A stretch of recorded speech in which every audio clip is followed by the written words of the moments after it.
for some staff that we have here tonight that will be participating in our Q&A. We've got Roger Brown, Director of Traffic Management, Joe Galippi, Traffic Operations. We've also got Rick Bartel, Traffic Operations, and Kelsey Carrier, Project Manager, and also here with Pedestrian and Cycling Projects. But first, before we start with our presentation, I'd like to introduce you to Jacqueline Hayward, Director of Planning, Design and Management. And yeah, Jacqueline, over to you just before we start our presentation, please. Thanks very much, Magosha. Thank you everyone for joining. It's great to have so many attendees here. I know that this issue is very important to your community, and the pulse of the community is important for us to be in touch with. Some of you may have already met Kelsey, and she's going to go through the presentation shortly to go through some of the history and the management of the Eglinton-Allen intersection that we have been paying quite a lot of attention to in order to get it right, because we understand that the flow into the neighborhood has been causing a great deal of challenges. We take those quite seriously. My colleague, Roger Brown, Director of Traffic Management, is also going to say a few words. He's been monitoring this closely and making recommendations for improvement. Roger?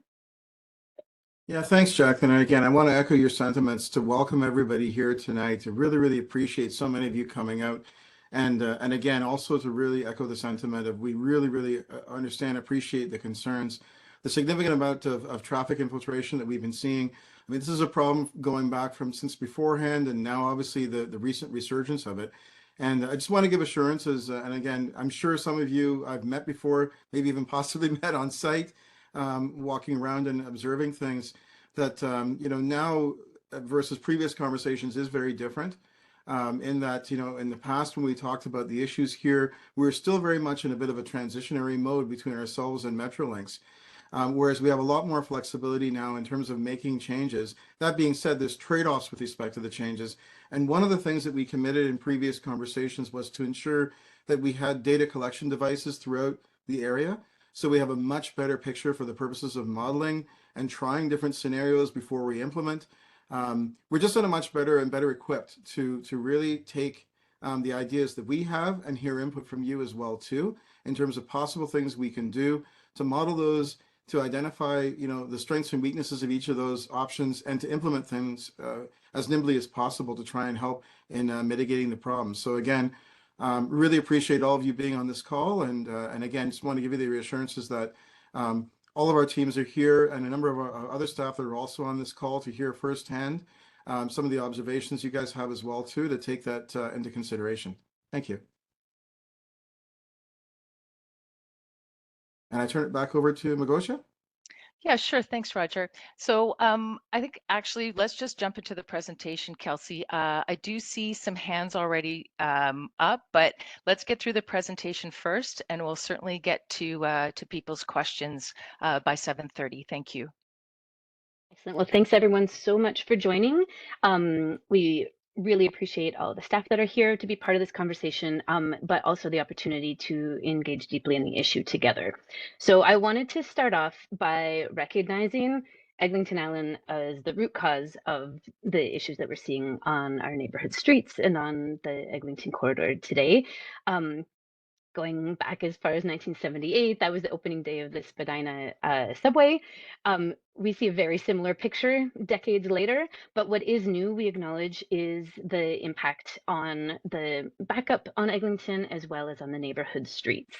So the prior configuration of Eglinton-Allen, particularly the on-ramp that has been the cause of a lot of the congestion we're experiencing, was previously a simultaneous east and westbound, almost free flow movement in a single lane onto the Allen.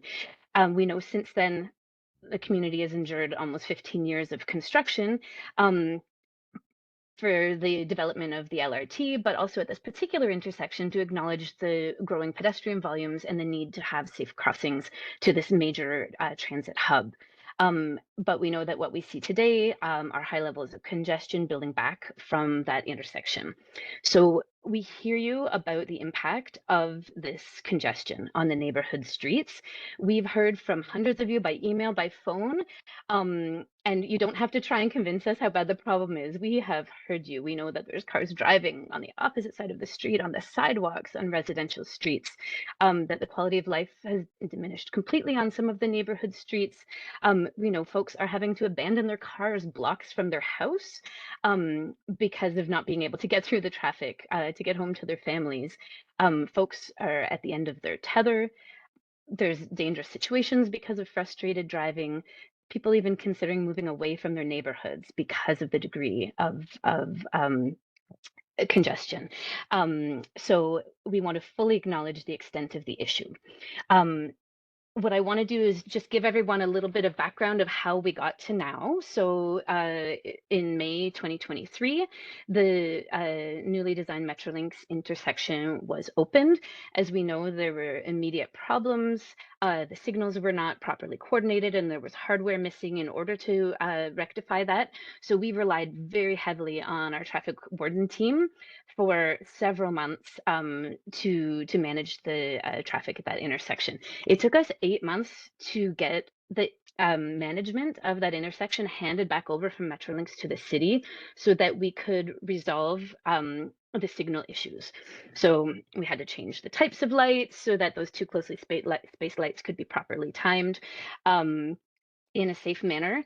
And at the same time, we brought on traffic consultants to explore options to improve operations further at Eglinton Allen and did a full round of base counts of traffic volumes on all of the residential streets in the area. So the result of that initial study, we made some signal timing adjustments, got a 10% improvement in the westbound traffic flow, which was the most problematic.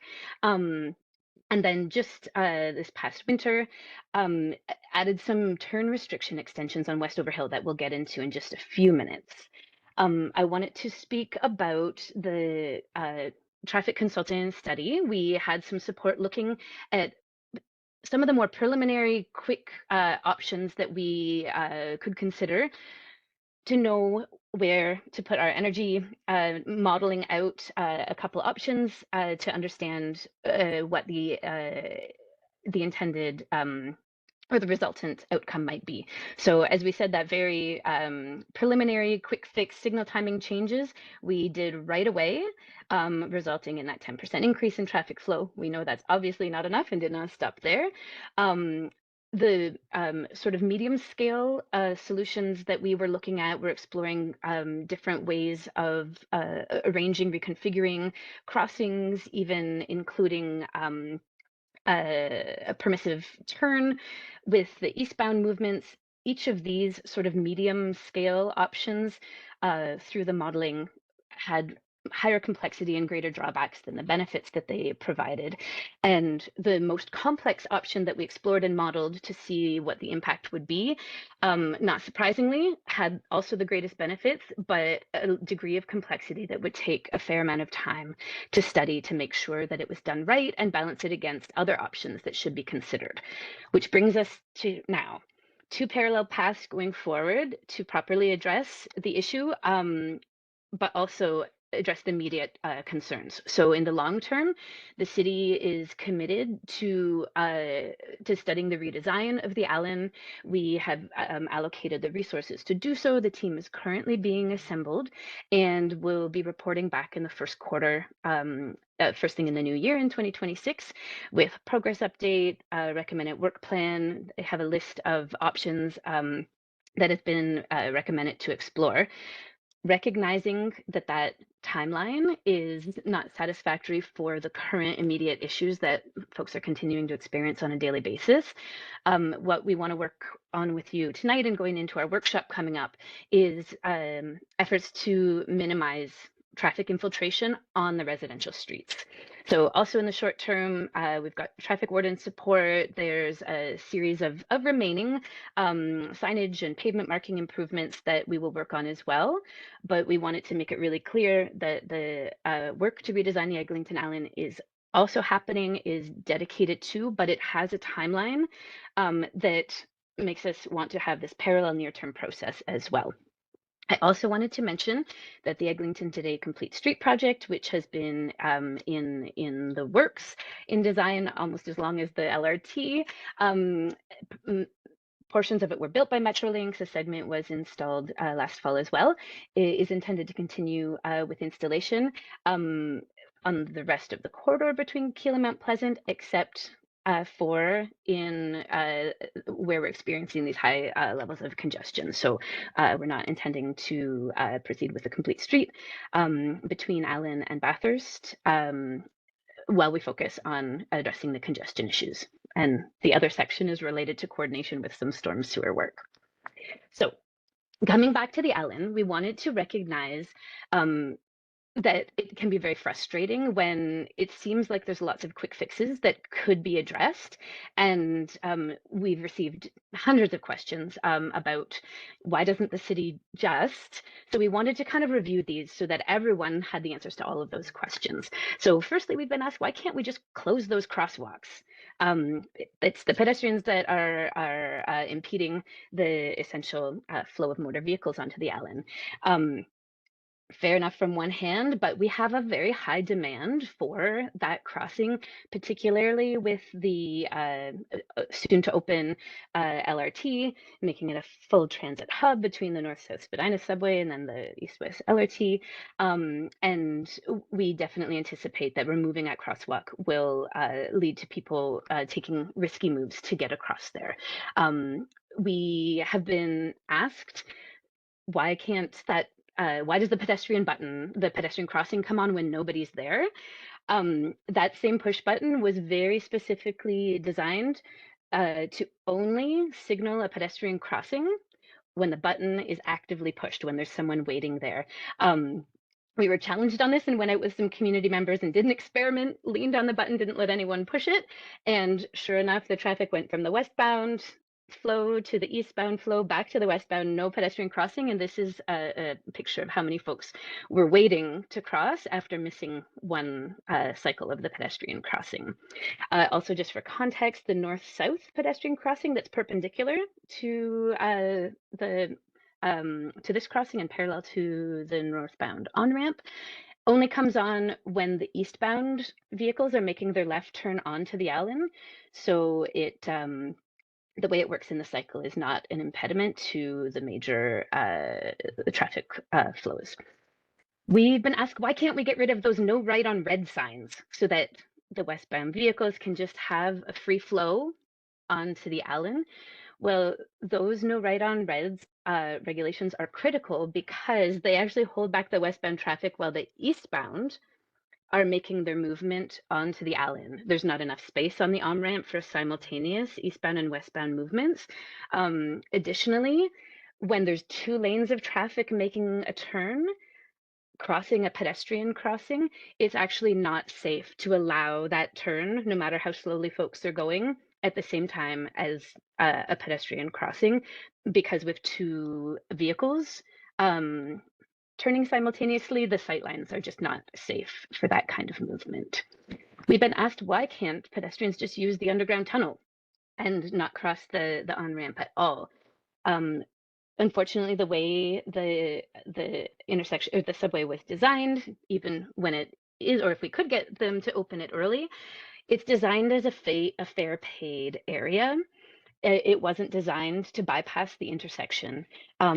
It also won't be open 24 hours a day. So unfortunately, we do need to maintain surface level crossings as well.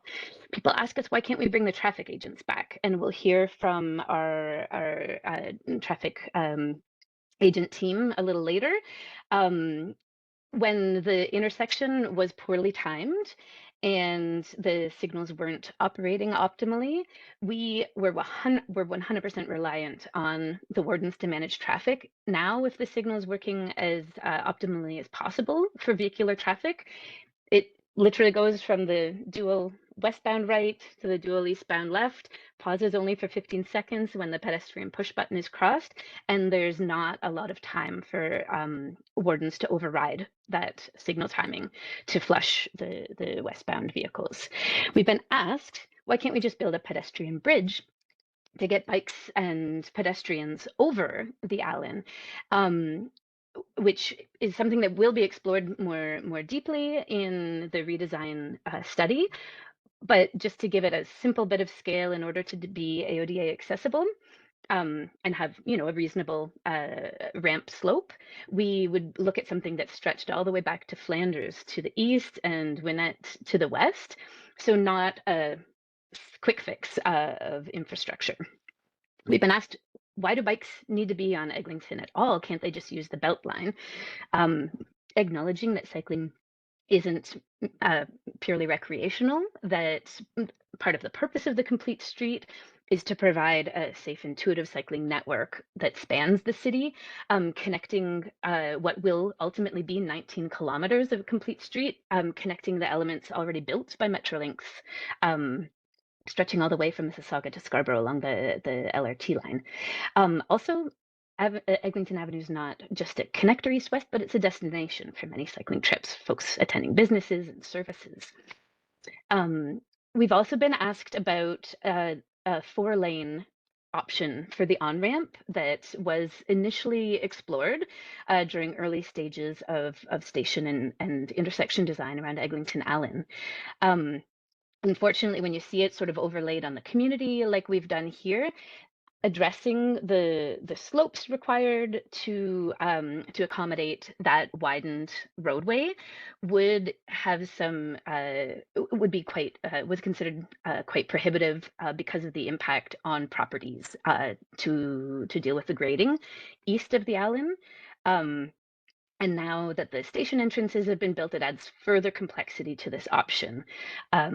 So just to provide a little background on why it doesn't just exist today.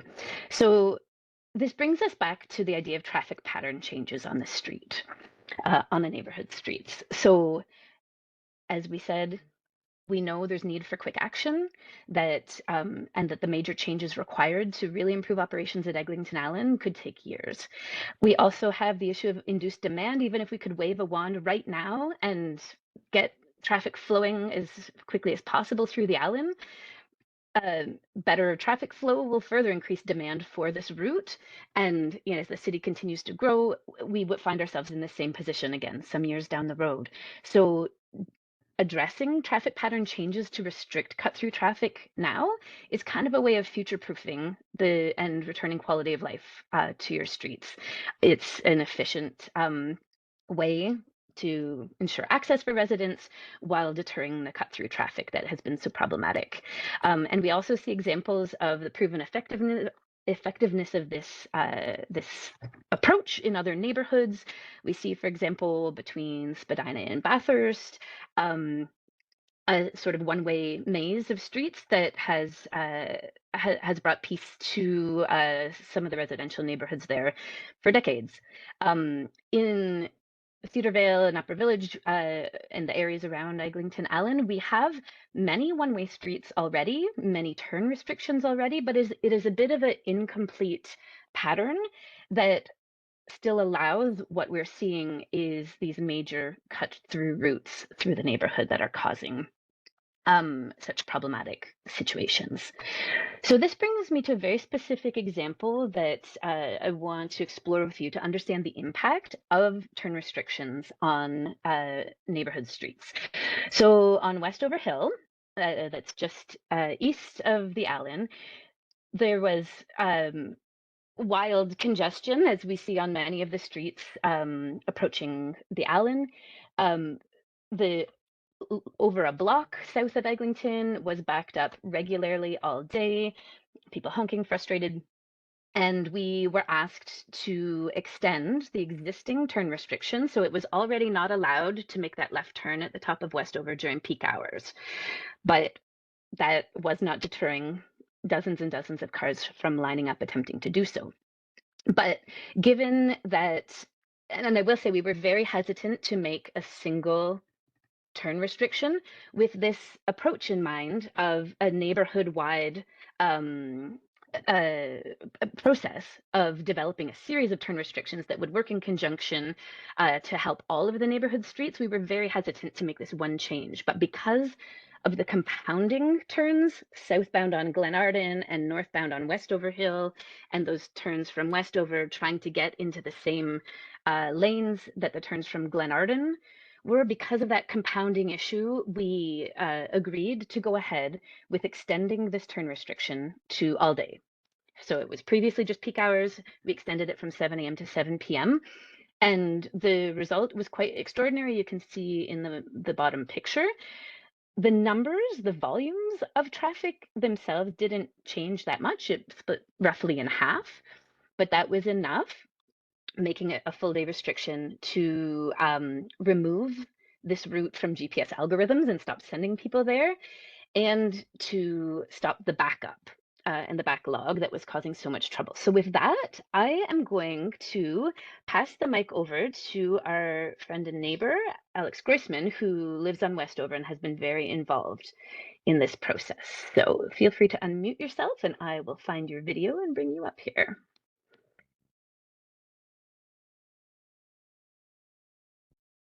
I'm not sure we can hear you. Maybe unmute. Hi. Perfect. Can you hear me? Okay. Yep. All right. So hi, everyone. Thanks for letting me share a bit about our experience. Before the turn restriction was added, our street was a nightmare. It was being used as a major cut through to get to Allen Road. During the day, between 7 a.m. and 7 p.m., it could take over 30 minutes to get off our street. But it wasn't just the traffic. Our street was full of frustrated, angry drivers, honking, blasting music, felt chaotic. There were near misses with pedestrians, kids couldn't play outside, and the noise started to make our situation feel unlivable and dangerous. One day, my son had an anaphylactic allergic reaction at school, and I couldn't even get to him promptly because I was stuck in traffic right outside my house. That was a real wake-up call. So as a community, we asked for change. We knew it would mean taking a slightly longer route to access the highway, but the trade-off has absolutely been worth it. Since the city extended the turn restrictions to all day, things have completely changed. Traffic vanished almost overnight. GPS apps stopped sending commuters down Westover Hill, and our street felt like a neighborhood again. Kids are back outside. We can even play road hockey, which was unthinkable before. Honestly, one of the biggest changes is that I don't need to plan my entire day around avoiding traffic on my own street. I can leave the house without stressing about timing or getting stuck for half an hour just trying to go a few blocks. That kind of relief can't be overstated. It made a huge difference in daily life. And it's not just a short-term fix. It protects us from inevitable increase in congestion and density that's coming in the years ahead. Plus, it's a solution that can be implemented right away. It's not some big construction project. It's literally just a sign. It was simple, fast, and it works without any disruption to the neighborhood. This is immediate relief while the city continues to work on longer-term infrastructure projects that may take years. The reality is, we can't live next to a highway and expect to have completely empty streets and an ultra-convenient access to the Allen. We can't have it all, and it's not fair to ask for that. What we can ask for is balance, and I think this approach provides exactly that. It works, it's fast, and it gives people their neighborhood back. Thank you. Thank you, Alex, so much. I know it's really important for neighbors to hear from neighbors, not just from the city, so I really appreciate you sharing your story, and we may call back on you for questions a little later. So we recognize, as we said, we were very hesitant to do that single turn restriction, understanding that there was some spillover of the vehicles that are not on Westover Hill to other streets like Glen Cedar and Camberwell now, which is why we are so keen to engage in this traffic pattern changes planning together. So here's what it could look like. First of all, not everything has to happen at once. The solutions can happen in stages with careful monitoring, and it can be as simple as extending the existing turn restrictions to all day. So none of this is carved in stone, but we do have to share with, to talk through at our upcoming in-person workshop, a series of turn restrictions that will together as a network address those key cut-through routes that are causing so much trouble on the streets. So this is a potential phase one. We've had some requests from community members who have already been engaged in thinking about this process, even about some segments of one-way street that could be introduced as a possible phase 2 to reinforce the intention of turn restrictions if it is determined that that the signs themselves are not adequately resolving the issue. Also, we have that not everyone in the neighborhood has to agree with every change. At the workshop, we will be organized in quadrants so that streets that would have impacts on immediately neighboring streets will be coordinated and talking amongst themselves to discuss options, the benefits and drawbacks of the approaches. So one big question that we are often asked is, well, isn't removing the traffic from the neighborhood streets just going to make traffic worse on Eglinton Avenue?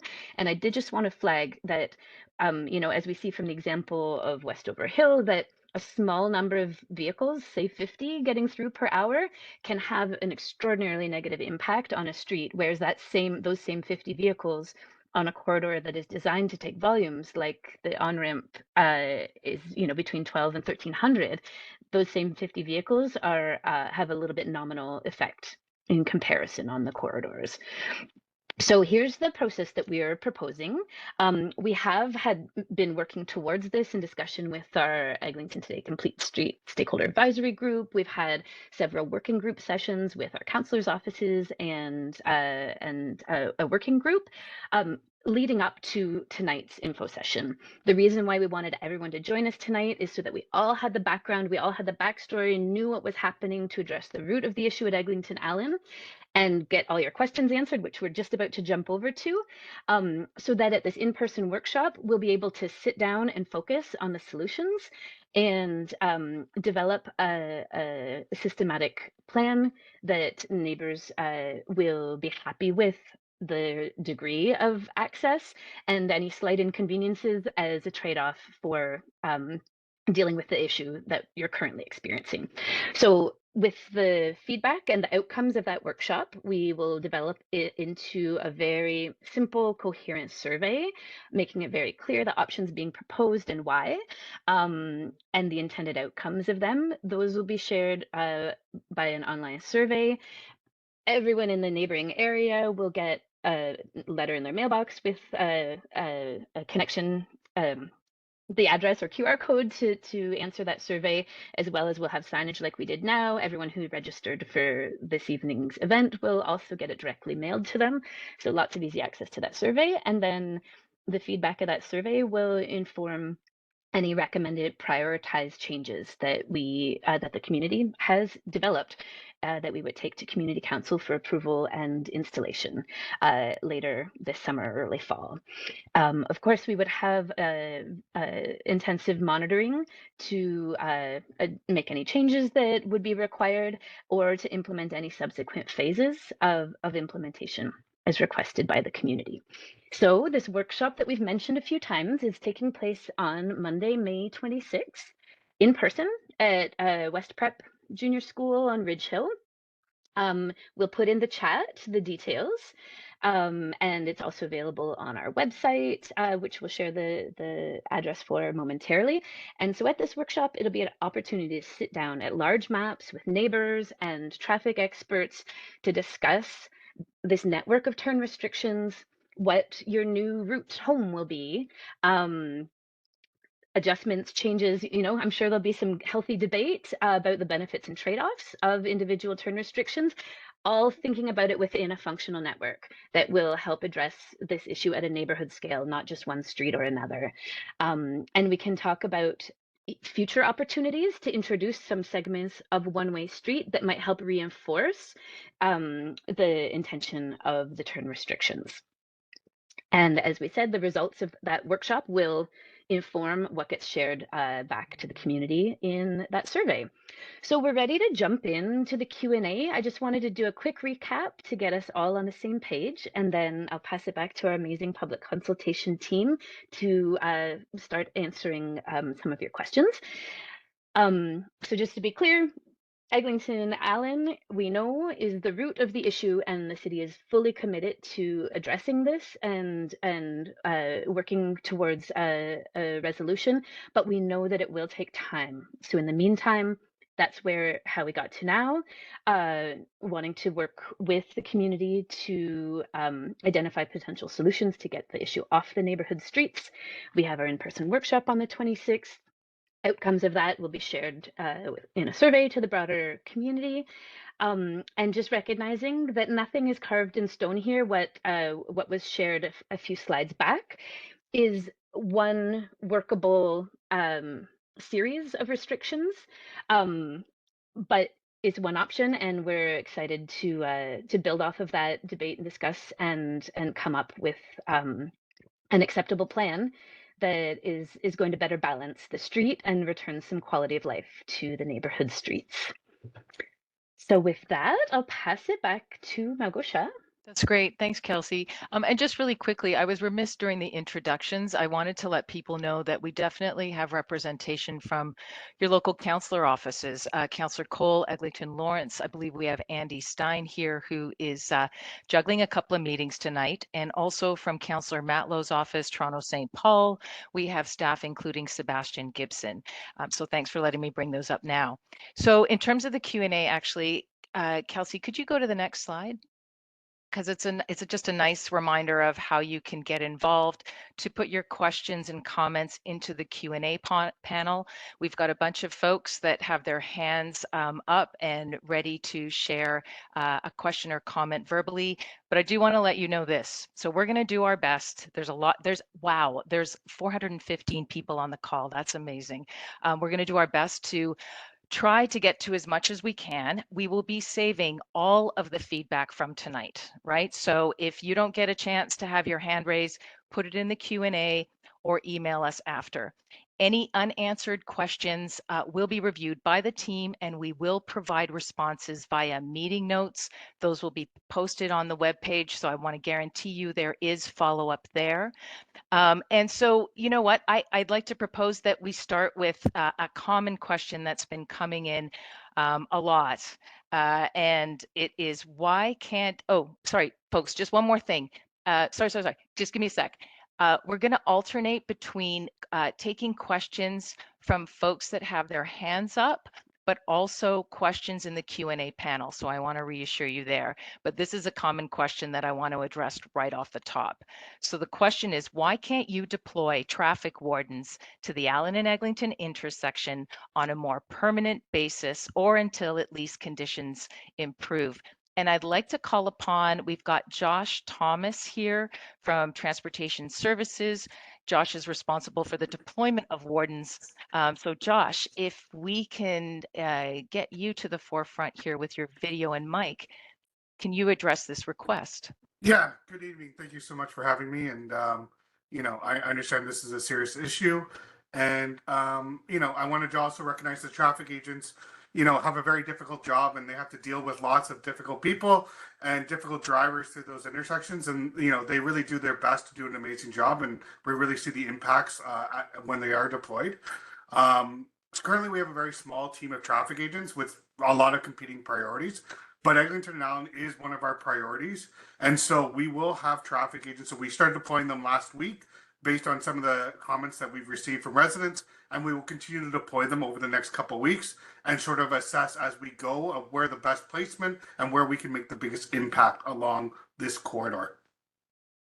And actually, Roger Brown, Director of Traffic Management. Thanks, Josh. If I can add to his comment as well, too, just so you guys know from our resources, we have roughly about 23 traffic agents in total currently, and many of them right now are also providing coverage with respect to the King Church diversion and some of the other major construction going on in the City of the Gardiner Section 3.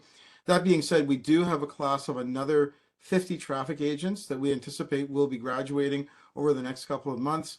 And then likewise, many of you probably heard through the media the intent through council to expand our budget, so we will have 100 by the end of this year. The problem is, as Josh says, right now as we speak, we've got a very limited force, and we're sort of caught a little bit in the transition with respect to this.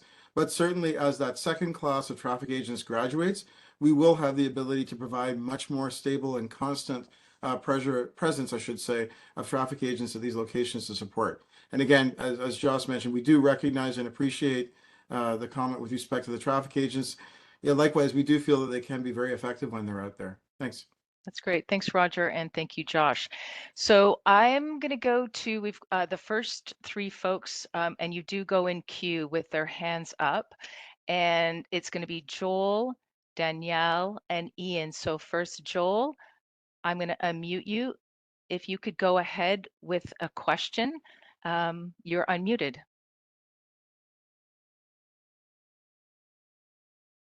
Should be unmuted. Bear with me, folks. I think we might have lost Josh. Okay, sorry about that, Josh. I'm going to look for your name back in the queue, and I'm going to unmute Danielle. Danielle, please go ahead. So we live on Wembley between Old Park and Hilltop. So these changes would obviously have huge impacts on kind of how we get around. Clearly, we've been very affected by the traffic, the honking, the danger. So we like the solution. My concern is, you know, when you look on south of Eglinton, there's 8-9 streets. North of Eglinton, there's really 3 streets going north-south. So we've dealt with the spillover of these restrictions. And my question is, can residents in these specific most affected areas get a special permit to still access their houses? I think of, you have parking permits in the city of Toronto that allow people to park in front of houses. You know, that would be something that would be very interested to understand. And just one other quick one. A lot of problems are on Old Park, cars going south trying to turn west onto the Allen. Perhaps getting rid of that pedestrian crossing on the west side and forcing them just to the east side, because there's many times where nobody's turning on Old Park onto Eglinton because of the pedestrian crossing. Thank you. That's great. Thank you, Danielle. So in terms of a question about permit, a special permit, as well as the situation on Old Park Road. Kelsey, do you want to take that first and then maybe bring Sure, in I our can have a traffic first ops? stab at Thanks. the dream question that we've also heard 100 times. Can't it just be restrictions, but local traffic only? Wouldn't that answer everything? And unfortunately, that's just not how our traffic rules work.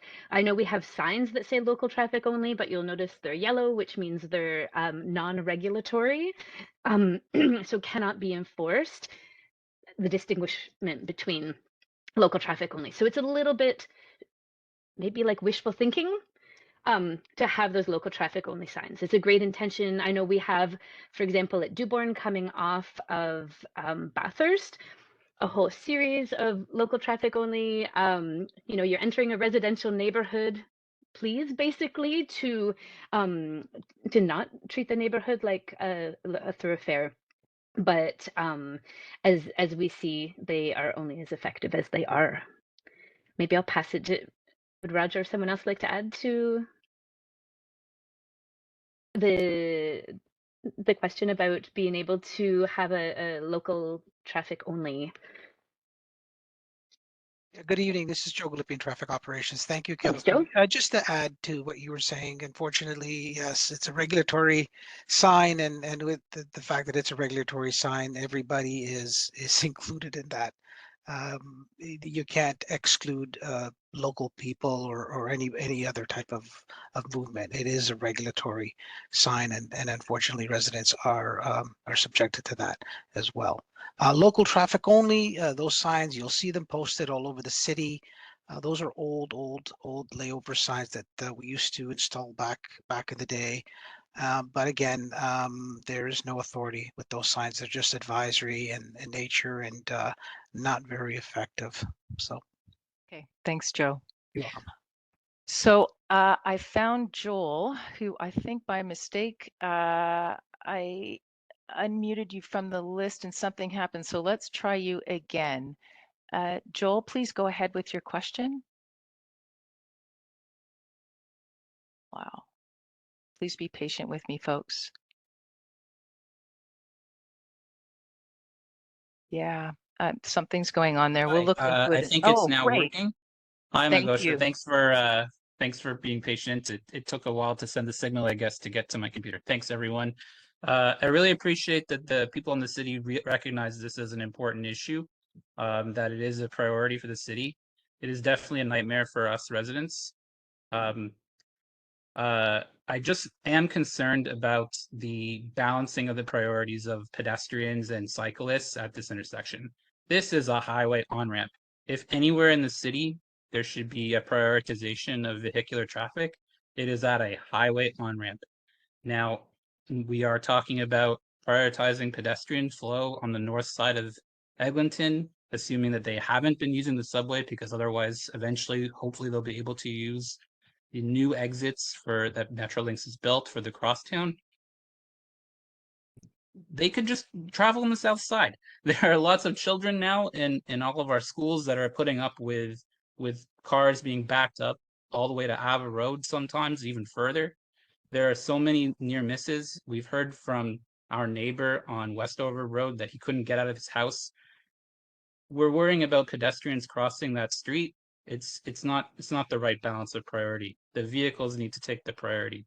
So, in 2009, it was a highway on-ramp. It was treated as a highway on-ramp, and there was continuous flow. And that's what allowed Eglinton to work, and that's what kept the cars off our streets. We need to go back to this philosophy that at a highway on-ramp, we prioritize vehicular traffic. Thank you. Okay. Thank you, Joel. So I guess Roger or Jacqueline, do you want to go back to addressing pedestrian and cycling access at Allen and Eglinton?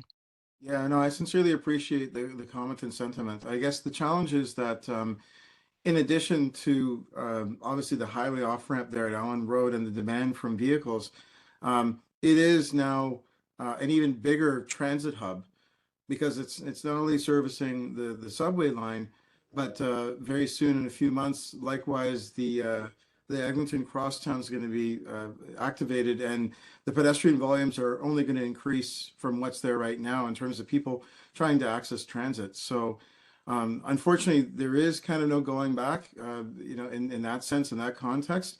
It really is a case of seeing what measures we can do, aside from providing safe access for pedestrians and cyclists as well, too, through the area, in terms of restricting traffic on the side streets. And I think there's a couple of other measures that we talked about that we're looking at, and certainly with the meeting we're going to hold in a couple of weeks there, we'll be able to take some additional input for things that we can basically try to implement. But I do sincerely appreciate your sentiment in that regard. Thanks, Roger. Next, we're going to go to Ian. So I think, sorry, folks, just bear with me, because there can be a bit of a lag time between unmuting somebody, the request gets sent, and then I think you have to pick it up on your end. Okay, so let's just hold on that, and I'm going to actually go to my colleague Stephen with the Public Consultation Unit to raise a couple of questions that we have come in on our Q&A panel. Hi, everyone. Just been monitoring the Q&A. One of the questions that I've seen come up a couple times, some people were asking what has been happening in the last 3 weeks. Residents have been noticing quite a lot of traffic in the area just over the past 3 weeks. So is someone able to speak to that and what people have been experiencing? I'm so glad you asked that question. Roger, Joe on the call, any insight for what's been going on the last 2 weeks? Yeah, actually, one of the things we're looking at is the possibility of the construction that's taking place, quite frankly, all the way up at Lawrence. And in particular, the change in traffic patterns as a result of that. It's one of the things we've kind of noted throughout the city, that construction that's happening in one area can suddenly have a cascading effect elsewhere. And particularly with closures on Lawrence in and around the Eglinton and Avenue Road area, it's basically driving traffic down Bathurst, down some of the other streets in between Bathurst and Dufferin. And they're basically trying to bypass the on-ramp or off-ramp at Allen Road there on Lawrence, and hedging their bets to try and see if they can make it down through Eglinton, which is causing a lot of traffic infiltration on the north side of Eglinton, and likewise people trying to navigate in and around the area as well too. We are gathering data from both sides and trying to see if we can understand the traffic patterns. But at this point, that's one of the reasons that we're thinking that that might be for this particular change in traffic patterns. Thanks, Roger. Stephen, maybe another question, and then I'll go back to the hands up. Yeah, no problem. Another question that people have been asking about is just the coordination with Rapid TO Bathurst, and how this project and that project will really tie together. I can Thanks have a for- first go. Oh, sorry. Sorry, thanks for raising that question, Stephen. The Rapid TO Bathurst team does report to me as well. So the teams are definitely very connected, and Kelsey can certainly jump in and speak to that as well. But we do recognize that there may be a need to consider phasing of the Rapid TO Bathurst proposal based on what we're hearing from the community around concerns with given the traffic congestion in this area adjacent to the Allen, and concern about additional infiltration that may take place from diversion away from a Rapid TO corridor. That feedback is being taken very seriously by, I know, the local councillors involved and by staff who are currently engaging with community and hearing from people. And perfect, thank you for putting that out, Magosha. There is an in-person event where you can come tomorrow evening, 4:30 to 8:30 at Humewood Community School, to be able to hear more about that proposal and to provide your feedback. There is also an online survey if coming to another public event.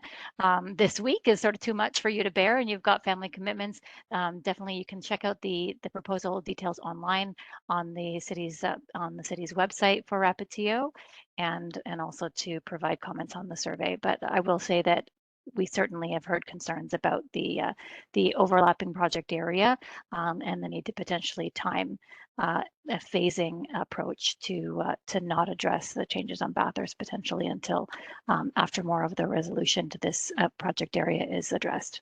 Thank you, Jacqueline. And actually, thank you, Kelsey, for bringing up this slide.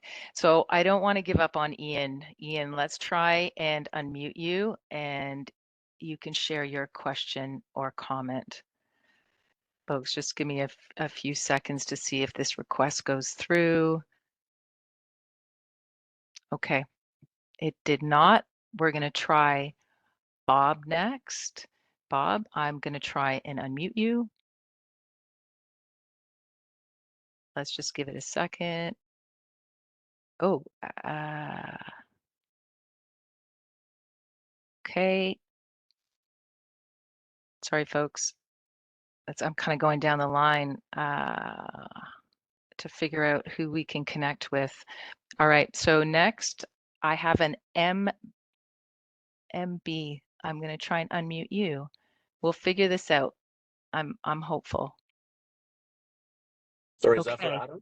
Yes, you got well, you know what? We can hear you, so please go ahead. All right. Adam, All right. yes. Great. Thank you. Thank you, everyone. I'm just wondering, and apologies if this was already addressed, if I were to submit some suggestions in, call it, PowerPoint form. I put together some additional recommendations from Oakwood. So basically Eglinton Avenue from Oakwood all the way closer to Bathurst, including the on-ramp suggestion, which I think is a great idea, but just to kind of address the major street Eglinton in conjunction with, of course, all the side streets and the one-ways and the parking and all that we've been talking about. Is there a good place I can send that deck for later discussion or review? Absolutely. You can send it to Eglinton today at toronto.ca, and Adam, Okay. I will get that. And it's really a direct line to myself and Kelsey. That's your source. Yeah. Thank you. Okay. Yeah, there's too many moving parts, so I thought it's just kind of easy. And it's a good reminder for everybody on the call as well. So appreciate that. And thanks for your patience with the muting and unmuting. Thank you. So next Ian, I am not giving up on you. I really want this to work. So I'm going to keep coming back and trying. And then otherwise, let's go to Michael. Sorry, folks, there is this unexpected lag. Michael, you are unmuted. Please go ahead with your I am question or unmuted. comment. That is fantastic. Thank you so much. I have like kind of two questions. One just kind of came up through your presentation. When you identify the spillover areas in red on your slide, you have some other yellow high congestion areas, and I live north and west of Allen Road, and it is definitely a spillover area as cars are cutting off of Marley. They can't get down to Eglinton from Marley to the west of Allen, so they're backing up quite far on Marley Avenue, and they're using side streets to cut through to get to Fairleigh, and Fairleigh Crescent going south permits a left turn at Eglinton. Park Hill, which is one east of Fairleigh Crescent and adjacent to Allen Road, does not have a permitted left turn onto Eglinton. So like other complainants on the call or other neighbors on the call, you know, there's at times 40, 50, 60 cars parking north, leaving me to, you know, park far from my house, unload groceries far from my house or kids or any of that. So I wonder if that can be reconsidered, because it is being used as a cut through, and I don't know if there's you know, a left turn restriction off of Marley at certain hours, but it's just being used as a cut through. And I think people don't realize it. They think it's a shortcut until they hit the brakes. And again, lots of aggressive drivers and making it unsafer for pedestrians crossing Fairleigh Crescent at Eglinton as cars roll through. My other quick question, so that was more of a statement. The other quick question, if I'm permitted, is again, it's the cut through of cars exiting Allen Road to head east on Eglinton, and either on their own volition or through direction of GPS, they are heading south onto Everton, which is the first immediate right, or Strathern, which is the second immediate right, coming off of Allen. And that's just pushing more and more traffic coming through into Cedarvale, which is a huge problem. So I know a lot of the discussions we're having are about cars trying to access Allen Road to go north, but also lots of concern about cars coming off. Yeah, no, that's great, Michael. I'm just going to pause there Yeah. because this is exactly the kind of conversation that's going to happen in the workshop, right? Like this is a continuation. And so it's important that you be flagging it. But maybe this is maybe over to you, Joe, just about that northwest quadrant, as well as talking a little bit more about that movement exiting the Allen and going eastbound. Yeah, thank you for the question.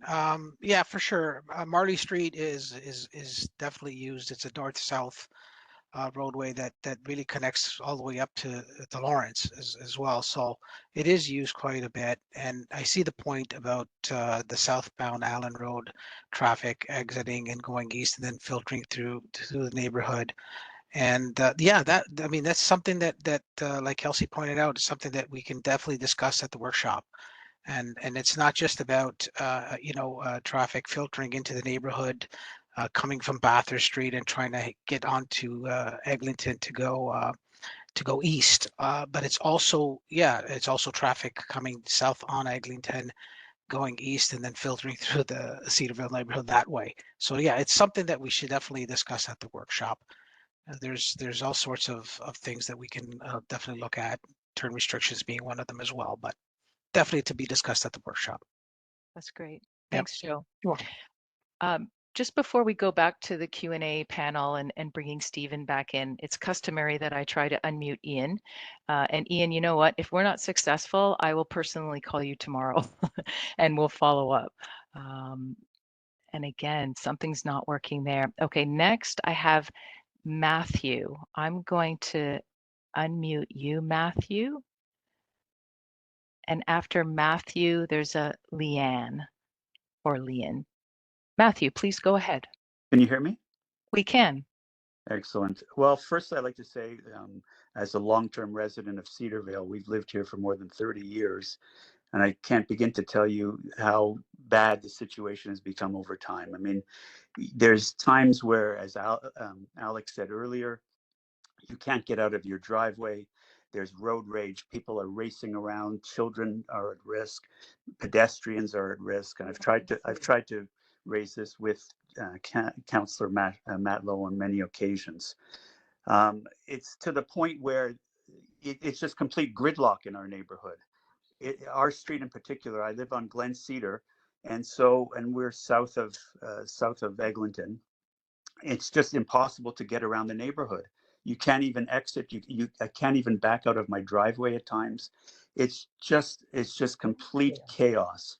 And the question is now, are you guys considering what's going on with the Bathurst proposal? Because if it becomes one lane on Bathurst, you can be sure that people are going to be cutting into our neighborhood off of Strathern or using Markdale in order to try and get down to Eglinton. There has to be some coordination or some thought given to how you're going to manage the flow of traffic one lane on Bathurst and where those people are going to go. Thank you, Matthew. That's a really... It's going to be absolutely it's crazy. Yeah, I'm going to turn that over to Jacqueline just to further expand on the coordination between the two initiatives. Yeah, absolutely. Thanks for the question. So Council had directed that was part of the Repetio Bathurst review that we look at Bathurst Street from Eglinton down to Lakeshore. So it's quite a long corridor. That encompasses where all of the analysis is undertaken. So the north end of that would be Eglinton if the proposal were approved by Council in its entirety. But as I mentioned to the previous question, we are hearing quite a bit of concern from residents in the vicinity of the Eglinton and Bathurst area because of the impacts of traffic infiltration and congestion in the community that we're talking about tonight. So we're taking that feedback very seriously and would be informing our recommendations to Council about where the proposed changes on Bathurst should be or should start at for consideration of potential phasing opportunities that would be appropriate, because we recognize that the issues that you're dealing with here today and have been for some time at Eglinton and Allen in the general area are very important to resolve and improve. Thank you, Jacqueline. Before we go back to Stephen for some questions from our panel, I'd like to call upon, I think it's Liane or Leanne, and my apologies if I'm not pronouncing your name correctly. A request to unmute you has been sent, and I believe you are unmuted. Great. So yes, it's Leanne. And Leanne. Yes, I have a couple of questions. I also live on Glen Cedar Road between Dewborn and Eglinton. And I wanted to get a better understanding in your traffic management plan, what your plan was going to be for Glen Cedar, because I don't know if you know that right now the turn restrictions during the peak hours are absolutely not working. They're being completely ignored. And it's been particularly amplified, the traffic on that block, since the 7 to 7 turn restriction went up on West Overhill. And I wasn't sure whether you knew that as well. So that's one question I have. If you could answer that, that'd be great. And then I have a second quick question. Sure, go ahead. Okay, my second quick question is, has anybody thought about the fact that, you know, or contemplated whether it's really critical to allow anybody to go through Cedarvale from Bathurst to get to the Allen, in which case, wouldn't it make a lot of sense to make as many of the streets going southbound one way as possible, because then it makes it impossible for people to intrude on Cedarvale to get to the Allen? Those are great questions. Thank you, Leanne, especially the second one, because that's exactly the kind of work that we want to continue on at the workshop. But I want to get to your first question, which really is about enforcement. And I'm wondering, like Joe or Rick, do you want to jump in here and talk about how, well, the behavior around current restrictions and around Glen Cedar in particular?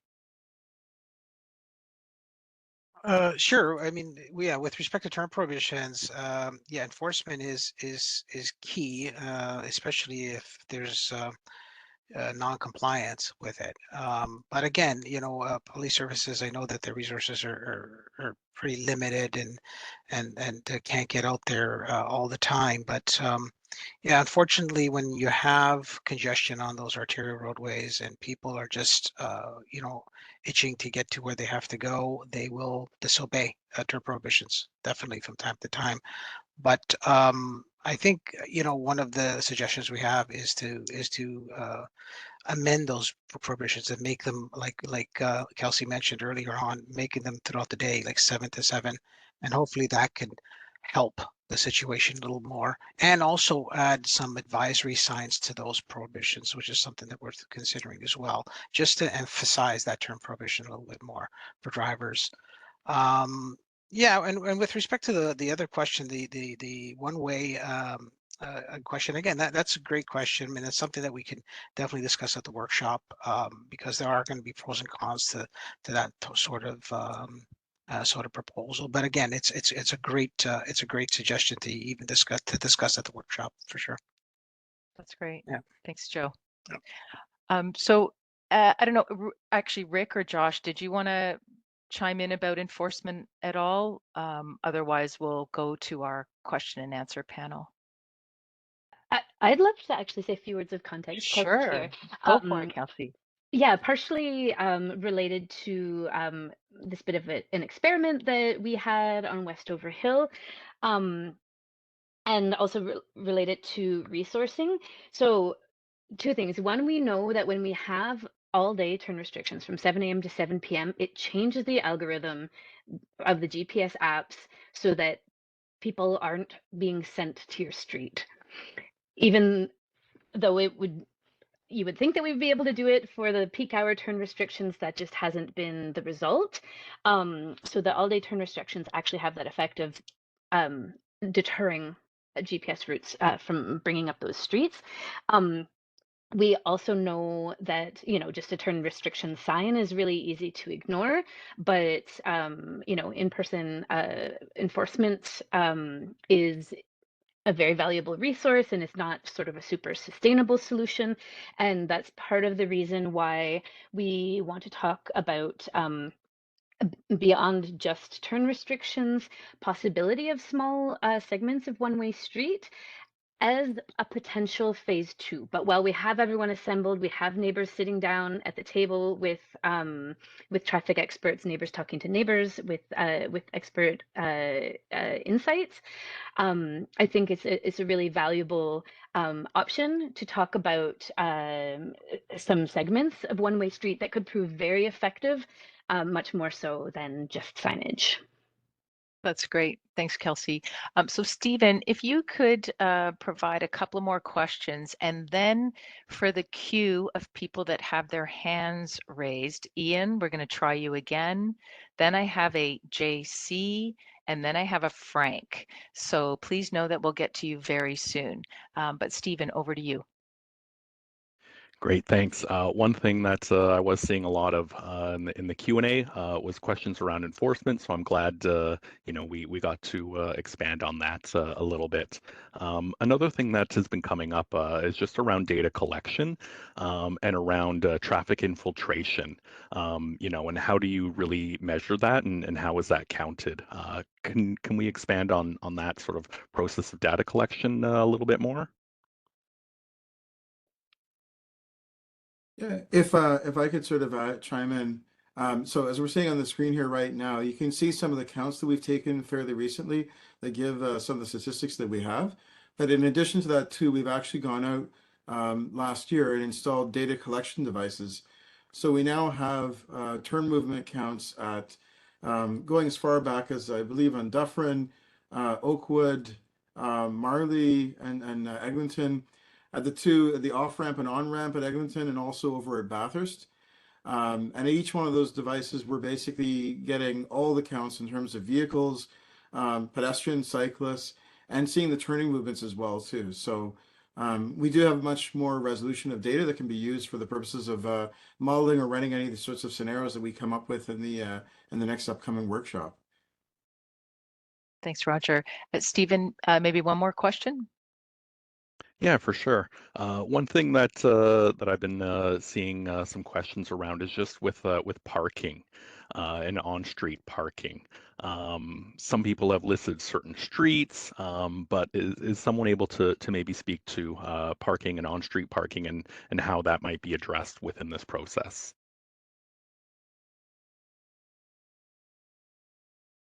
Who wants to take the parking question? I'm not sure. Sure. Go. This is Joe. Yeah, definitely. Thank you for the question.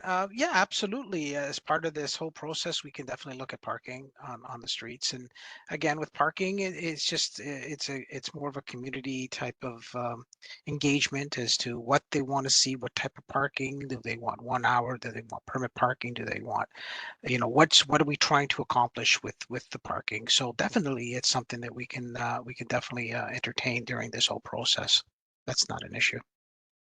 Thanks, Joe. Yeah. Thanks, Joe. And I can add to that a little bit to say that through the working group sessions that we had leading up to today, there were definitely some locations, particularly around heavy turns on the neighborhood streets, where parking kind of compounds that issue. Seeing that we're meeting in 2 weeks to talk about these details, we wanted to address it in that same context, to not, just jump out and make a change because it was requested, but look at it in this context. But 100%, we have a bunch of locations like that flagged around Wembley and Glenarden, where the on-street parking kind of compounds an issue.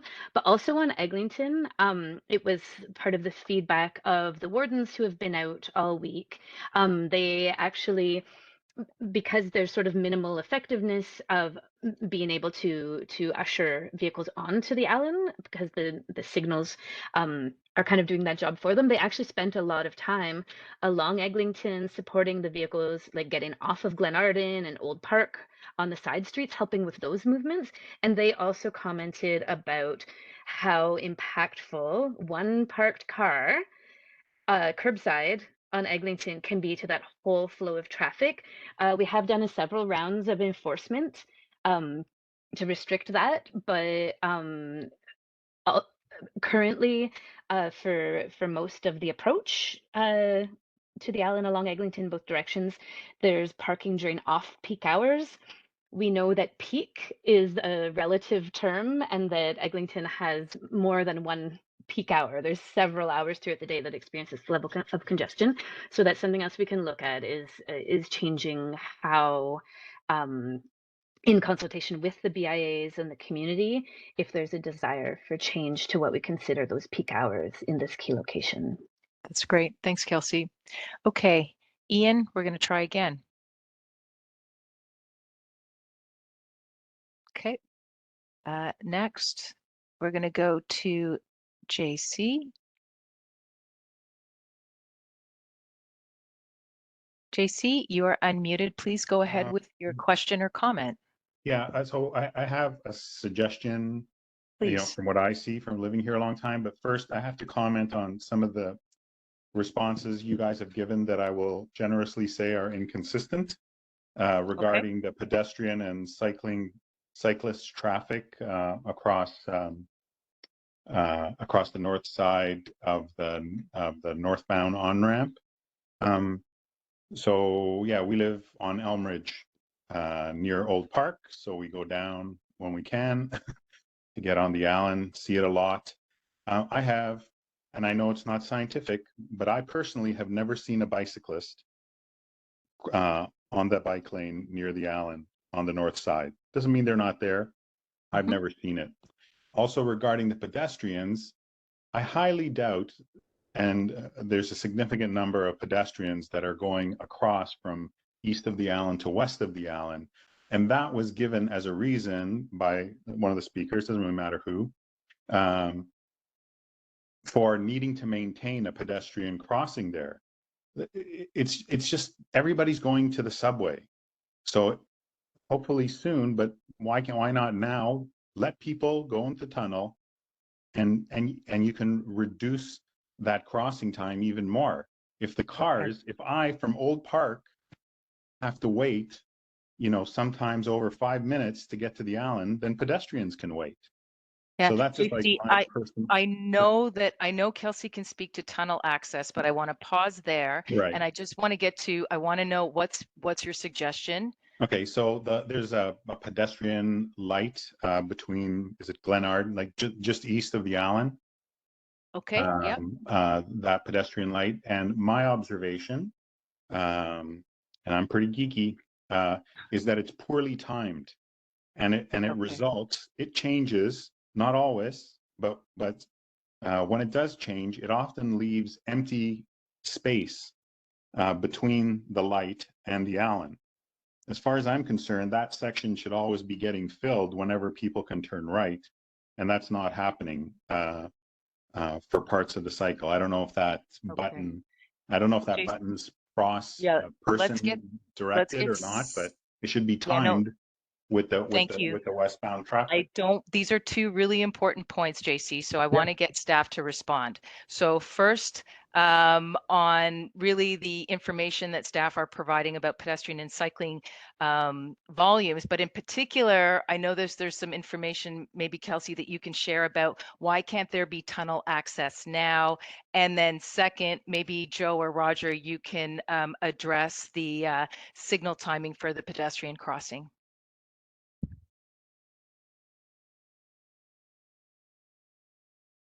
Sure. So yeah, we did have heard the suggestion about having folks use the tunnel 100% once the subway is open.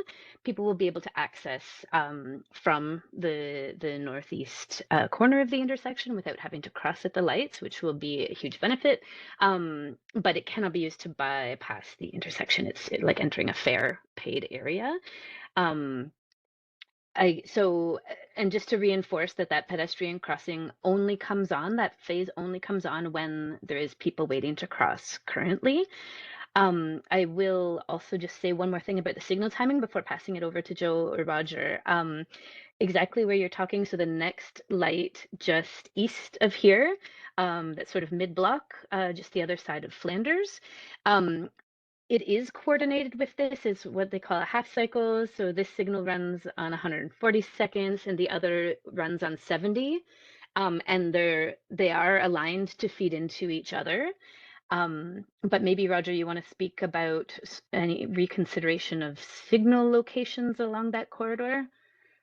Yeah, Kelsey, you're 100% right. That one signal is basically running in half cycle operation is the technical term. So that basically they're coordinated between the two signals, and primarily because of the close proximity within them. We did make signal timing adjustments last year, but again, this is the thing within the city. We see traffic patterns changing, and for whatever reason, roughly about 3 weeks or so in the traffic data, we saw a huge change in terms of the traffic patterns here that we definitely want to take a look at it again. But again, it's not a simple case of making the adjustment to the one light. It's the couple of lights in combination that we need to look at in that regard. And likewise, even looking at the locations and spacing of the lights in general across the corridor is something we had looked at before in the past, and we definitely want to revisit it. But I do want to make the comment, and this is something we can bring up in more detail, but with the different suggestions, there's pros and cons to each one of them. Especially when you start talking about the PXO and the possibility of maybe instead of eliminating the PXO, having a signal at the full intersection upstream. Again, there's pros and cons to each of those types of suggestions that we can get into a lot more detail when we have the workshop. That's great. Thanks, Roger. Okay, next I want to go to Frank.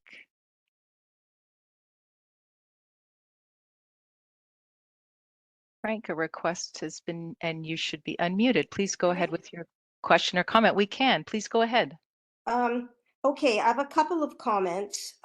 First of all, I have just maybe two quick ones because we are getting close in time, and I want to try and get as many people as we can in. So two quick comments, please. The first thing is how are people notified about this meeting? Do you want me to jump in right now? Yeah. Yeah, it was by email. It was by we had notices posted in the area, and we also had Canada Post deliver flyers to that whole boundary.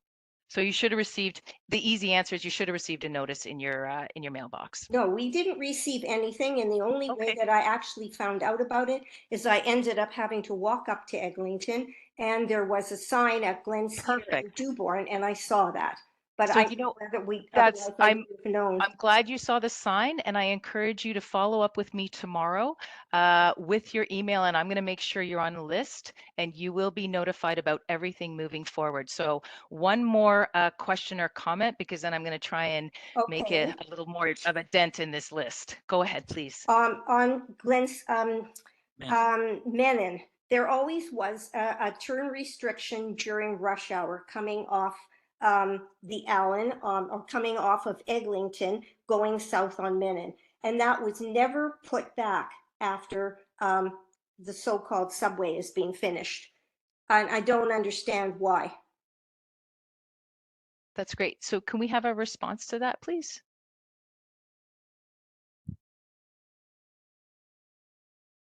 Do you happen to know the specifics about the turn restriction on Menin?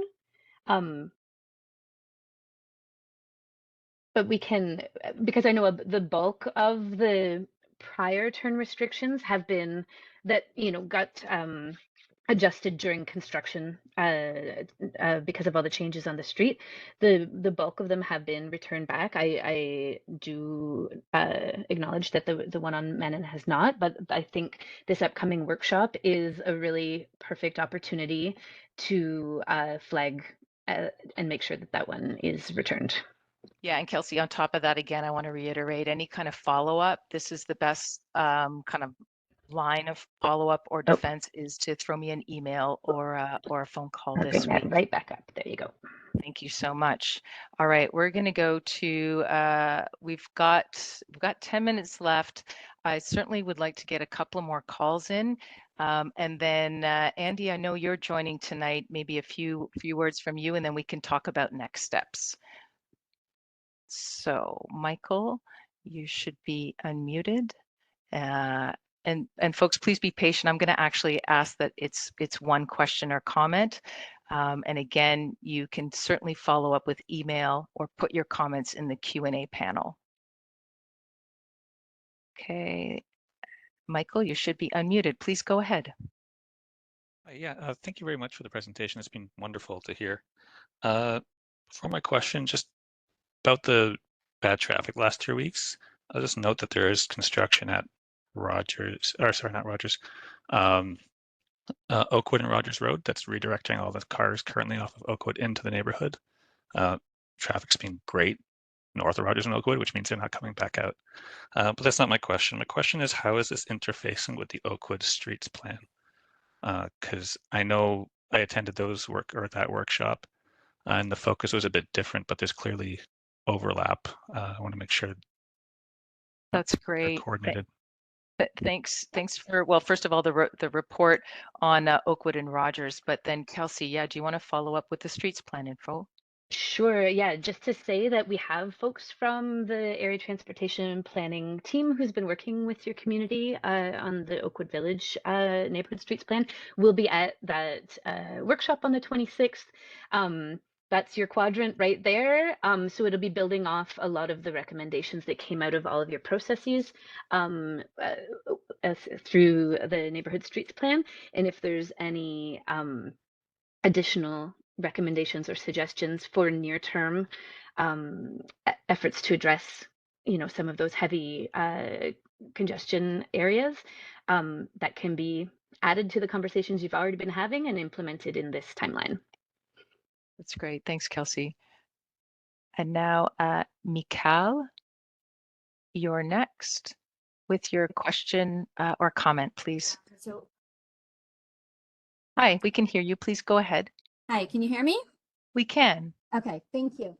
I'll try to be quick. I live in Camberwell, at the very end of Camberwell, close to Eglinton, which means that during those peak hours, it takes me 30 to 40 minutes to cross the street. In practical life, what it means is that no afternoon activities for the kids. I can't make anything on time, anything. And the feeling is that Camberwell was completely forgotten. I really thank you for the presentation, and I listened carefully. I wish I could attend in person. I can't on Monday, but none of the slides addressed Camberwell whatsoever. There was a talk about extending the hours at the places where there are restricted hours, but Camberwell wasn't mentioned at all. The picture that you see is a typical one. It actually often starts from Dewborn and Chiltern Hill. So we're usually standing all the way from there till my house right at the end of Camberwell and Eglinton. So thinking about long-term solutions or preventing problems for the future, you know what, that's not going to affect our quality of life. And it has been getting worse and worse and worse since you closed Westover. And when you're looking at the map, you barely left any streets that you can turn left from south of Eglinton and south of Eglinton to Eglinton. Honestly, it feels like, okay, we'll just direct everything to one street. Those residents will just have to deal with it. And in the meantime, we have good solutions for the rest of the neighborhood. And maybe we'll have some long-term solutions. That's not acceptable. Sorry. No, Much appreciated. Don't say sorry. Thank you for flagging Camberwell, and it definitely will be part of the workshop conversation. And just for anybody that's not able to make the workshop, we will have follow-up materials. I think Kelsey was talking about a survey, so it's not the end of the conversation if you're not able to attend. But Kelsey, would you like to respond? Absolutely, yes. No, we're very aware that Camberwell is exactly what we see in the images here. When we spoke about Westover Hill, there was definitely a hesitation to do one single change, but as we said, we did it because of the compounding issues at Eglinton between Glenarden and Westover Hill, and it served as a good example for how effective a turn restriction can be. We recognize that it has compounded a little bit on Glen Cedar and Camberwell currently, but that is the whole point of this process that we're about to dive into together, to develop a network of these turn restrictions that together get the issue off all of the neighborhood streets. In Camberwell, a lot of the issue is coming from Dewborn, and we have neighbors on the east side of Bathurst at Dewborn proposing a small segment of one way there to sort of address the influx of traffic way further back. So you'll see where hardly any of these proposals are talking about turn restrictions at Eglinton and the side streets proper. It's a little bit more of a network of addressing the infiltration at the entry points into the neighborhood all around. So that's exactly the approach that we'll be talking through at the workshop when we get to sit down with maps and neighbors and traffic experts all together. That's great. Thanks, Kelsey. Okay, so listen, we're almost at 8:30, and I'm going to propose that we actually go a little bit longer if folks are okay for that. I'm proposing we actually take this meeting like 15 more minutes longer because I certainly would want to, we're not going to get through everybody, and we knew that from the start, but certainly I would like to at least get a few more phone calls in. Then I'd like to hear some remarks from Andy Stein that's here from Councillor Cole's office. Kelsey, you've got some important information to share about next steps, and then I can close out the meeting. So if you had only banked to stay till 8:30, my apologies, but you know what? Let's try to get to at least a few more people before we continue this conversation at the workshop. So next, I'm going to unmute Ben. So Ben, you should be unmuted. Please go ahead with one comment or one question, please. Can you hear me? We can. Please go ahead. Okay, good. So I live on Everton Road, pretty close to Eglinton. And ironically, my wife just called because she couldn't get home because the traffic is backed up on Everton Road because it's after 7 p.m. But the question I have is back to the drawing you showed of the technical reasons for the inability to do 4 lanes on Allen Road. Can you bring that slide up? Is that possible? Don't see, I think Kelsey looks like she's trying to find it Yep. right now. Yeah, so when I look at that, when I stand out there and look around, I see where your blue square is, rectangle or whatever that is, whatever shape that is. What I'm seeing is on the other side of the road, I'm seeing a gigantic cement park with park benches that nobody sits on and green grass rolling down behind it. And I do see that blue blocks takes away a lot of real estate that is not reasonable to deal with. But the other side, there's a lot of room there. I mean, I'm not a traffic engineer, but I'm in real estate, and I can tell you there's enough room for a couple more lanes on the other side of the road where the blue box is. Is there any reason that's not being considered? I think that's a question for Yeah. Jacqueline. Yeah, Thanks. please go ahead. So that is being considered, and I'll ask Kelsey to move to the slide with the options that are under review.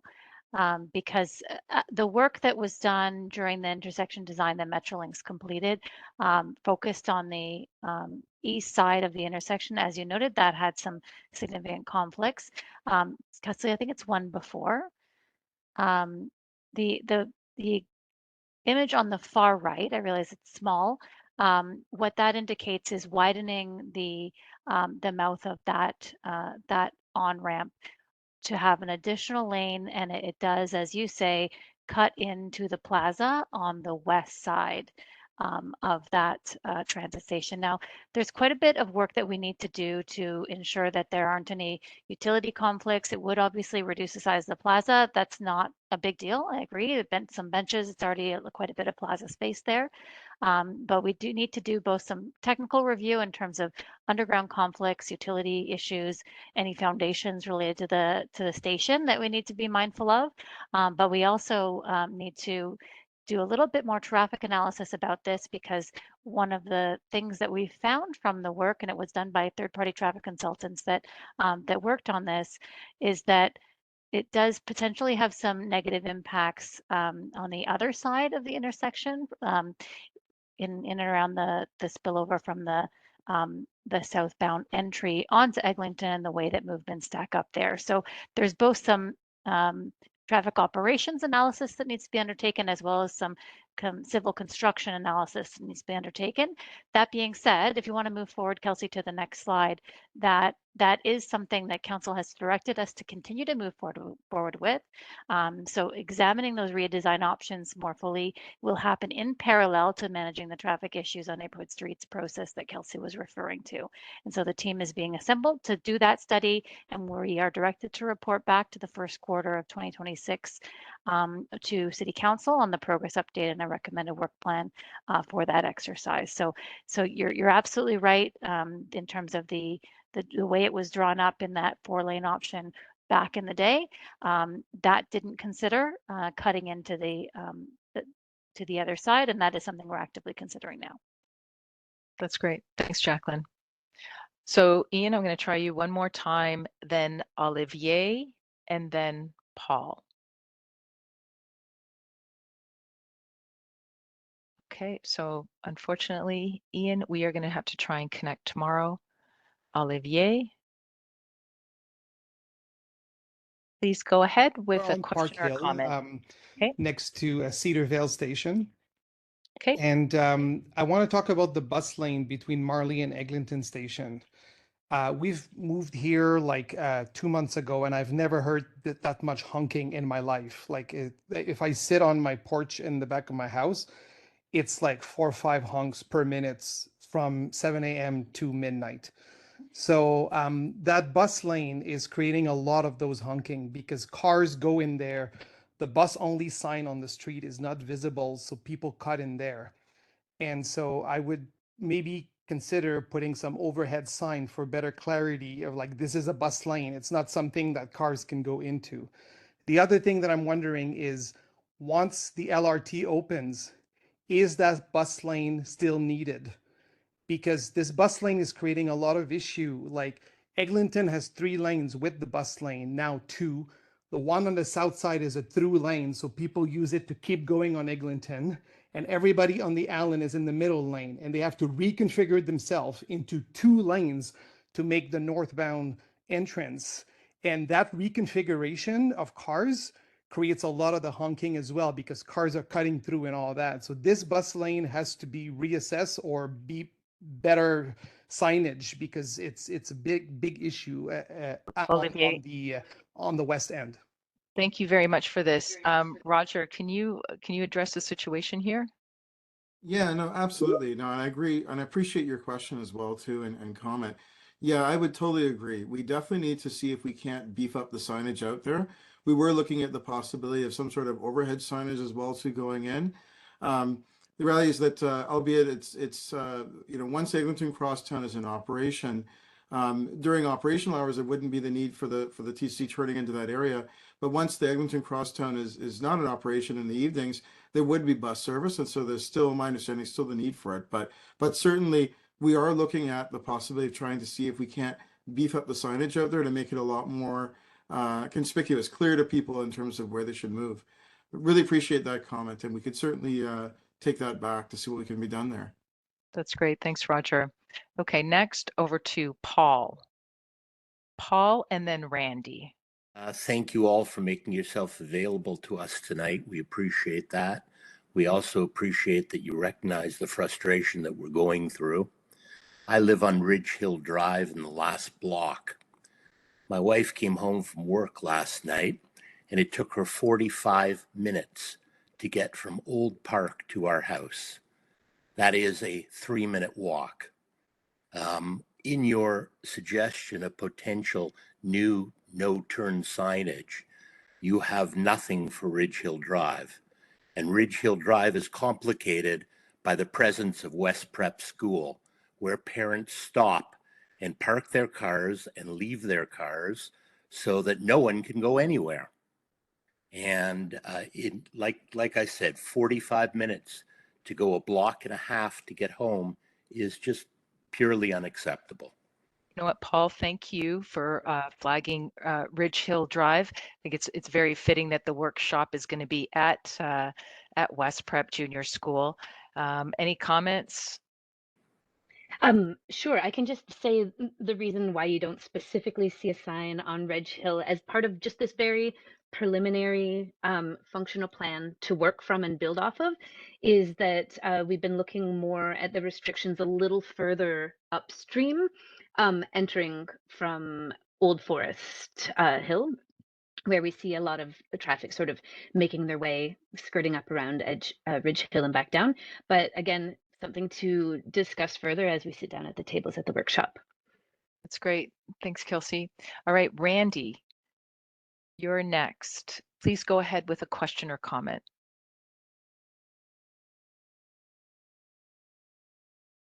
You are unmuted, Randy, but unfortunately, I don't think we can hear you. Okay, I'm going to go next to Lawrence and then Mark.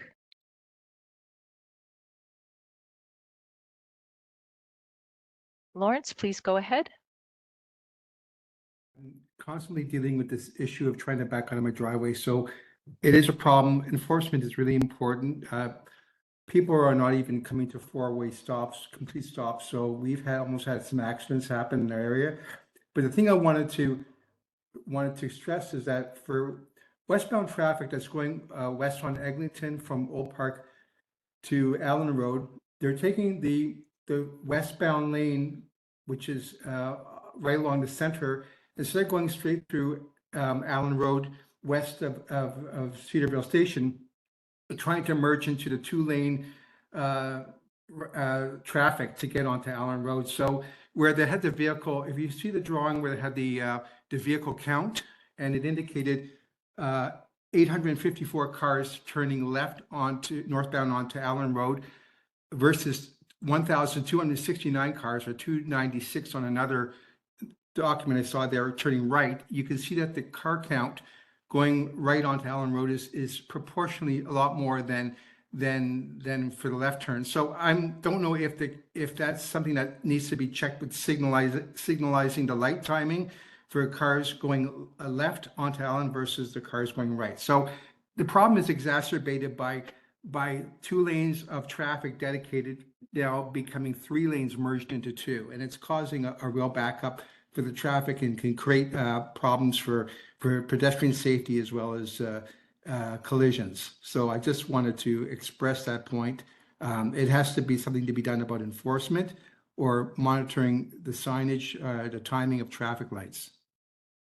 Thank you, Lawrence. I think we hear you loud and clear on those 2 points in terms of signage and enforcement. I'm going to try and get the next couple of folks in, Mark and then Fern. Mark, go ahead with a question or comment, please. Call to be able to take more comments. I guess a comment which is probably more apt for the workshop, and then my question. The comment is, I have significant concerns that what is being proposed is going to end up just being a zero-sum fight among different streets in the neighborhood because you're just pushing traffic around. If it moves, for example, from Old Forest Hill to Ridge Hill or Ridge Hill to Shalmar or from Hilltop to Glenarden to Old Park, you have an underlying problem, which is cars coming in. And I think a lot of the restrictions may cause that. My question, because I recognize the comment is probably suited for the workshop, is the Eglinton left turn from Bathurst is one of the shortest advanced lefts at major intersections that you see. You compare it to Avenue Road in St. Clair, for example, during rush hour. It's a much shorter turn and very few cars turn. And one of the reasons, obviously there are many, but one of the reasons I expect you see cars divert both into Upper Village and Cedarvale is because there isn't an efficient way to move on Eglinton. Have you looked at having a dramatically longer left turn, advanced green, Bathurst north to Eglinton? That's a great question, Mark. Joe or Roger? Yeah, if I could take that one. So definitely we've been looking at how we can accommodate the signal timing there to basically provide enough time for those, as you see in the image there, 199 vehicles making that left turn is fairly significant. The only issue is that it's a bit of a trade-off between different movements, and especially when we have a significant queue and spillback of traffic on Eglinton, that there's only so much that we can basically get through before it's basically just blocking the intersection type thing. So, you know, on one hand, trying to provide more time, but at the same extent, we have to sort of discretize it a bit relative to the other signals on the street and relative to the queue that's there to make sure that we don't have a situation where we're providing green time that's not really moving anybody type thing. It's a bit of a delicate balancing act, but I do have to admit, though, that one of the key things that we are finding is, again, the fact that the traffic patterns changing through the area and the need for us to be really, really on top of and nimble at making fine-tuned tweaks, adjustments if and when necessary in that regard. And we are going to continue monitoring this, obviously, as we're saying through this meeting here, very, very closely, and make any changes that we see could have a potential benefit. That's great. Thanks, Roger. So listen, we're going to take one more call, and I know there are a lot of hands up. We're going to take a call from Fern. I want to stress that if you have something you haven't written yet in the Q&A, please do so. Again, you're going to be able to follow up by email. But Fern, I want to turn it over to you next. Please go ahead with your comment or question. Thank you for hosting. This is actually Fern's spouse, Ian, here, so thank you. We live on the north sides of Old Forest Hill Road between the two busiest sections. Part of the problem is, again, there's a boulevard section that is never maintained by the city or has not been, and those sidewalks are half the size of traditional sidewalks. So I do think the city needs to seriously think about who's going to maintain these during the winter, because there is no place to walk. So again, I think it's a huge issue, because the other part to this problem is there's actually not enough room for cars to move and park going east and west. So if your proposal is to block traffic coming onto Eglinton, coming onto Old Forest Hill Road from Eglinton north and then going west, most of the traffic is actually coming from Eglinton directly, where people are making a right. So I'm not really sure how that's factored in.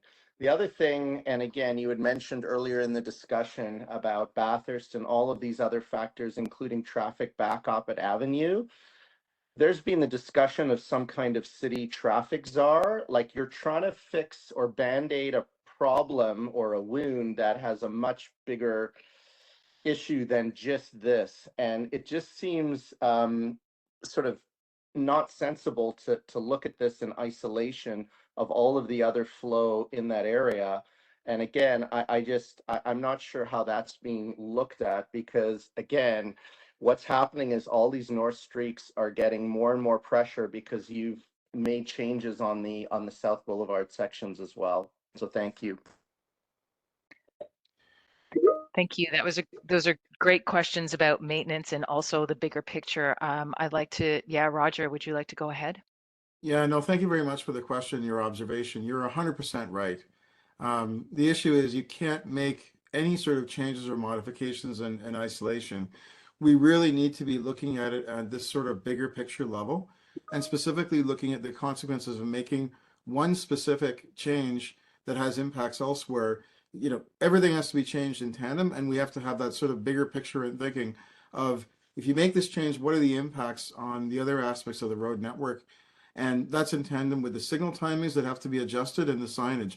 Everything has to be kind of working together in a bit of a mosaic to basically achieve that sort of desired effect in terms of moving as many people through this area as possible. And I think that's one of the key things that we mentioned a couple of times before with that meeting that we're going to be holding in a couple of weeks, to really look at this at the neighborhood level and to not be looking at suggestions for change in an isolated manner, but looking at globally at what the impacts are of each of those changes. And again, thinking about it strategically in terms of ultimately what is the goal in terms of, you know, how we want to move people through this area, and then timing the traffic signals to facilitate that strategy in parallel with the turn restrictions that we put into effect.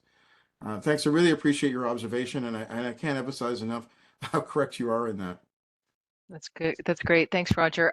You know what, Andy Stein, I think you're still on the call, and as we wrap up, I'd like to know if you have any comments to share at this time. Thanks, Magosha.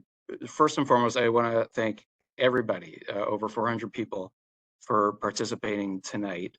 I've actually worked directly with many of you, spoken to you over the last 2.5 years since I came back to City Hall, and a lot of you know, I've made this my top priority of any file that I've worked on, working in Deputy Mayor Cole's office. But also more people over the last, the last couple of years in the stakeholder advisory group, even the last few months, another group that we worked with where we consulted to try to make this process that we're kicking off tonight be as successful as possible, provide as much information and provide you with as much opportunity for input as possible. But I especially want to recognize Laura Salone from the Cedarvale Upper Village Community Association, who's dedicated so much of her time advocating for the community, working with the two councilors' office, with the staff and many departments of transportation. But at the end of the day, this has been really frustrating for everybody. 14 years of construction now on the Eglinton Crosstown, and I'm sure that everybody thought that when the surface construction was over, that life was going to go back to normal. So it was a real shock. It's a real disappointment. At times, it seems even worse than during construction. And fixing that intersection will remain our top priority. But as we talked about, it's going to take more time. And that's a real anomaly, not just in Toronto, but in most major cities where a highway essentially empties out in the middle of the city. And it's not just the on-ramp to the Allen. I like to always say it's the on-ramp to the whole 400 series of highways there for tens of thousands of commuters a day, coming and going to Brampton, Mississauga, Vaughan, all the way up to Barrie. So we need a plan to remediate that intersection, not just to make it better as soon as possible, but sustainably in the future because of all the other development that's coming. Again, thanks for being part of this process. We've got so many different departments within the city, within transportation services. We've got so much more capacity to collect data. It's meant to provide as much flexibility for the community to try to restore your sense of safety on your street where you live and your quality of life. It's not going to be a process where we just put up a bunch of signs one day and walk away. We can be as flexible as needed to phase this in, continue to monitor, collect data, and make adjustments as we go along so that there aren't any winners and losers here. We want everybody to benefit from a plan like this. And so again, thanks not just for participating tonight and keep all of your comments and questions coming. Oh, sorry, Andy, you somehow got muted. Oh, yep, There you go. yep. Sorry. Yeah, You're good. just keep all of those questions and comments coming. They'll all be answered. They'll all be taken into consideration as we come up with a plan. Let us know when there are very specific issues where you require some extra enforcement. 13 Division from Police was here tonight, and our two counselors' offices will always get in touch with them and ask for help when needed. But also, when a plan is implemented, that's always the best time to ramp up enforcement. At the same time, to make sure that the behaviors from the drivers that we want are most effective happening at the same time. So please stay in touch with the project team, with the counselors' offices. And we just really, it's a difficult process. We just want it to be successful for everybody. So thanks for the opportunity to speak tonight, and look forward to continuing to work with everybody. That's great. Thank you, Andy. Kelsey, do you have some final remarks before I close out our meeting? Just a huge thank you for all of the staff with your insights, all these amazing questions, and so much engagement from the community. We now have the workshop registration open on our project webpage. I believe it's in the chat in the Q&A as well. And we really are grateful for everyone coming to this info session, get us all on the same page, know the path forward, so that we're ready to sit down at those tables, neighbor to neighbors with the big maps and traffic experts, and make some decisions about some of the traffic pattern changes that are going to get this issue off our neighborhood streets. That's great. Thank you, Kelsey. And again, yeah, I just want to thank everyone as well. It's so impressive when you've got, I mean, we had almost 400 people here tonight, and again, over 600 that had registered. Again, if you're going to look for this registration link, we'll populate it on the main page tomorrow, but right now it's in that top accordion tab called Eglinton Allen under Community Workshop. You'll have the button right there. So 3 things I want to end off on: that the presentation from tonight is on the webpage, so you can go back, and we will also post a recording of this meeting probably later in the week, but it will be on the webpage. Number 2, for all those that did not get a chance to speak or receive responses to your question, the project team will report back to you with a summary of responses and comments from tonight. Okay, that's probably going to be give us 2 to 3 weeks to get that on the webpage. And then if you live in the workshop area and you want to continue this conversation, again, please register for May 26th. And I can't thank you enough for your time. And sincerely, staff is looking forward to working with you to figure this out. So all the best. Have a good night, and we'll see you on May 26th. Thank you, everyone.